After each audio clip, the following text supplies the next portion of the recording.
Je fais cette vidéo pour parler des relations toxiques. Alors souvent quand on parle de relations toxiques, on parle de relations de couple. Mais il ne faut pas oublier de dire que les relations toxiques touchent tout type de relation. C'est-à-dire que ça peut être une relation amicale, une relation professionnelle, une relation toxique dans le cadre familial. Donc il ne faut pas oublier de le dire, parce que souvent on parle de relations toxiques, on associe ça essentiellement à la vie de couple, mais ça touche toutes les relations par définition. Toutes les relations en soi peuvent être toxiques ou saines. Donc ça, c'était important pour moi de le dire dans cette vidéo, de ne pas oublier de le dire. Parce qu'on parle beaucoup de relations toxiques, mais dans le cadre de la vie de couple. Après, il y a aussi, je pense, un amalgame à ne pas faire. C'est-à-dire qu'il y a un piège dans lequel, à mon avis, il ne faut pas tomber. C'est-à-dire, c'est de celui où, dès que je vais avoir dans une relation amicale ou familiale, ou même dans le cadre d'une vie de couple, dès que je vais avoir un problème, je vais tout de suite interpréter ça en me disant, oh là là, relation toxique, je vais me mettre dans une carapace, une bulle, je vais me protéger, enfin bref. Alors qu'en fait, ce n'est pas du tout une relation toxique. C'est-à-dire que c'est une relation dans laquelle, à un moment donné, il peut y avoir un problème et ça se répare. Les relations se réparent. C'est-à-dire que, oui, il y a des relations qui ne sont pas réparables et il faut fermer le rideau et partir, ou mettre de la distance, ou etc. etc. Bon, encore une fois, dans beaucoup de types de relations. Mais il y a des relations qui se réparent. Donc attention à ne pas tomber dans ce piège-là, où dès qu'on a un problème dans une relation soit amicale, soit familiale, soit une relation de couple, une dispute, une engueulade, etc. Attention à ne pas se dire tout de suite, oulala, là là, ça c'est toxique, etc. et à prendre des décisions radicales, alors qu'en réalité, c'est un problème qui pourrait être géré de manière, je dirais, beaucoup plus simple. D'ailleurs, quand on est dans une relation toxique, on ne s'en rend pas compte. C'est-à-dire qu'un jour, on a un déclic, on ouvre les yeux et on se dit, ouais, en fait, je suis dans une relation toxique, ça fait peut-être 5 ans, 10 ans, ça peut peut-être faire simplement quelques mois, etc. C'est-à-dire qu'on ne s'en rend pas compte. Parce que justement, on est dans une relation d'emprise. Et même si les gens nous le disent, souvent, ça ne sert à rien parce qu'on est sous emprise, d'accord? Donc, on ne s'en rend pas compte. Un jour, on a ce déclic-là. Et quand vous avez quelqu'un autour de vous, un proche, une amie, un membre de votre famille, un collègue, etc., qui vous parle et qui montre tous les signes d'être dans une relation profondément toxique et une relation d'emprise, vous ne pouvez pas faire grand-chose. C'est-à-dire que ça ne sert à rien de l'engueuler, ça ne sert à rien de… quelque part, en gros, d'essayer de lui ouvrir les yeux, vous n'y arriverez pas en fait. C'est-à-dire que cette personne-là, il faut qu'elle ait un déclic d'elle-même. C'est normal que vous fassiez l'effort de lui ouvrir les yeux, de lui dire mais tu ne peux pas accepter ci, tu ne peux pas accepter ça, etc. Mais en fait, la réalité des choses, concrètement, la seule chose que vous pouvez faire, vous, à votre niveau, c'est de le soutenir, c'est d'être un soutien. Justement pour l'accompagner jusqu'au moment où il aura ce déclic-là. Mais ça ne sert à rien de faire la morale, ça ne sert à rien de s'engueuler, ça ne sert à rien de s'acharner à vouloir lui faire entendre la réalité des choses. Vous n'y arriverez pas. Et ça va simplement brouiller votre relation avec la personne, vous n'y arriverez pas. Donc ça, c'est important aussi de le dire. Je pense que le plus important, c'est d'être soutien.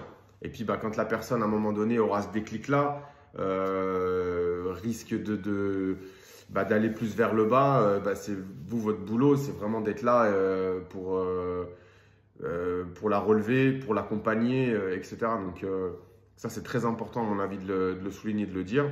Après, voilà, la question qu'on va se poser tous à un moment donné, c'est comment, au final, prévenir, comment réagir, comment prévenir ces relations qui peuvent être toxiques à un moment donné. En fait, on ne peut pas, tout simplement. C'est-à-dire que faut pas quelque part, faut pas se prendre la tête. Faut vivre sa vie, ses relations. Simplement, voilà, il faut avoir un minimum, je dirais, de discernement, de réflexion, prendre de la hauteur par rapport aux relations qu'on peut avoir pour à un moment donné se dire, là, il y a une limite qui est dépassée, c'est pas possible. Savoir, encore une fois, voilà, fixer des limites claires dans les relations qu'on peut avoir. Et avoir du discernement pour se dire, voilà, là c'est toxique, ou là c'est pas bon, ou etc. Voilà. Mais on ne peut pas rentrer dans une bulle, une carapace où on va se fermer au monde, se fermer aux gens, se fermer aux autres, ou vivre dans la peur, où dès qu'on va rencontrer quelqu'un, on va être dans l'angoisse de revivre peut-être des choses qu'on a déjà vécues, etc. Ce n'est pas une solution. Donc, on peut travailler sur le fait d'avoir vécu une relation toxique, on peut se faire accompagner par un professionnel, pour se réparer, pour essayer de comprendre pourquoi on est rentré dans cette relation. Qu'est-ce qui a fait, nous, à notre niveau, à nous, que on a été attiré par cette personne-là et pourquoi on est resté avec. Ça, on peut faire un travail là-dessus et il faut même il faut le faire. Soit on y arrive tout seul, soit on se fait accompagner, mais bon, il faut travailler sur soi, ça c'est très important. Mais voilà, il faut, je pense pas après quand même, il faut pas vivre dans l'angoisse, il faut pas se renfermer. On peut pas prévenir, c'est-à-dire on peut pas avoir un radar comme ça qui nous préserve des gens mauvais ou qui nous préserve des gens toxiques. C'est-à-dire qu'à un moment donné, on peut avoir du discernement, et ça, c'est vrai que ça, c'est quelque chose qui va se développer avec le temps et qu'il faut arriver à développer. On peut apprendre à fixer des limites claires dans les relations qu'on a, à se préserver, voilà. Mais par contre, on ne peut pas empêcher les autres d'être comme ils sont. Donc, à un moment donné, on doit vivre normalement, en confiance, en ayant confiance en soi, en sachant mettre des limites, etc. Et puis voilà, et puis c'est à ce moment-là que lorsqu'on va se retrouver dans une relation toxique, on pourra, parce qu'on a le discernement ou le vécu, bah, tout de suite ne pas y rentrer déjà, mettre les barrières, etc. Mais voilà, c'était important pour moi de faire cette vidéo pour dire que attention de ne pas tomber dans l'amalgame, c'est-à-dire dès que vous avez un problème dans une relation, qu'elle soit amicale, familiale, professionnelle, tout de suite se dire c'est toxique, et de vous fermer complètement alors que c'est simplement un problème qui peut être résolu tout simplement dans la relation. Moi, j'ai créé un PDF simple, sans blabla, sans chichi, qui met l'accent sur certains leviers qu'on peut activer pour aller mieux, pour récupérer une vie saine, pour se reconstruire après une relation toxique, une relation qui a été destructrice. Étant éducateur sportif diplômé, préparateur mental dans le cadre de la pratique sportive, etc., j'ai vite compris que les outils, les leviers qu'on actionnait, les outils qu'on utilisait, nous, dans le cadre de la pratique des arts martiaux et du sport, sont en réalité des leviers, des outils qui peuvent servir dans beaucoup de cadres, dans énormément de situations. Donc voilà, le PDF que j'ai créé, c'est un PDF qui est simple, donc je vous invite à le télécharger, à le lire, vous avez le lien dans la bio. Ce PDF, c'est un véritable support sur lequel on peut se reposer pour mettre en place la stratégie pour aller mieux. D'accord? Donc ce n'est pas une recette miracle, mais c'est un véritable support avec une stratégie pour pouvoir aller mieux.